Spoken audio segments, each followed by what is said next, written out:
പ്രിയമുള്ള പ്രേക്ഷകരെ, നിങ്ങളുടെ നാളെ 2025 ജനുവരി 4, അതായത് 1200 ധനു 20-ാം തീയതി.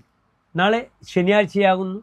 പ്രാദേശിക സൂര്യോദയം കാലത്ത് 6:46-ഉം അസ്തമയം വൈകിട്ട് 6:11-നുമാകുന്നു തൃശ്ശൂരിൽ.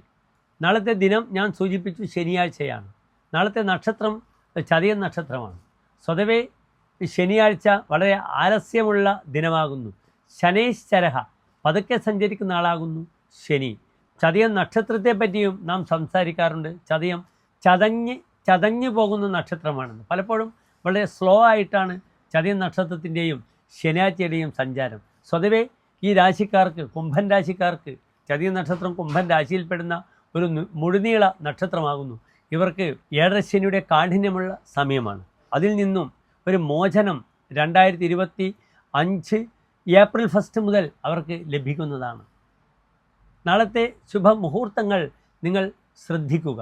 നാളെ ഉച്ചയ്ക്ക് ശേഷം 1:15 മുതൽ 3:15 വരെയുള്ള സമയം എല്ലാ ശുഭകാര്യങ്ങൾക്കും എൻ്റെ പ്രിയപ്പെട്ട പ്രേക്ഷകർക്ക് സ്വീകരിക്കാവുന്നതാണ്. അത് ബാങ്ക് ഓപ്പണിംഗ് ആയാലും, അല്ലെങ്കിൽ സാമ്പത്തികമായ വിഷയങ്ങൾക്കായാലും, വ്യാപാര വിഷയങ്ങൾക്ക് ചർച്ച ചെയ്യാനും ഈ ശനിയാഴ്ച നിങ്ങൾക്ക് ഉപയോഗിക്കാം. ചതയാതെ നിങ്ങൾ ശ്രദ്ധിക്കണം.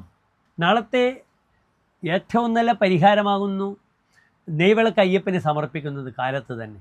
അതേ രീതിയിൽ സർപ്പക്ഷേത്രത്തിൽ ആയില്യപൂജ, സർപ്പബലി, നൂറുംപാലം നാഗങ്ങൾക്ക് സമർപ്പിക്കുന്നത് വളരെ അനുകൂലമാണ്.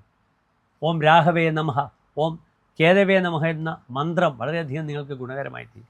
അതേ രീതിയിൽ ഏഴരശനിയുടെ കാഠിന്യമുള്ള എൻ്റെ പ്രിയപ്പെട്ട പ്രേക്ഷകർ ഓം ശം ശനീശ്വരായ നമഃ എന്ന മന്ത്രജപത്തിലൂടെ വളരെയധികം ശനീശ്വരനെ നമസ്കരിക്കുക.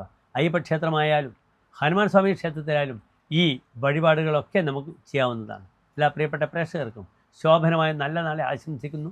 നന്ദി, നമസ്കാരം.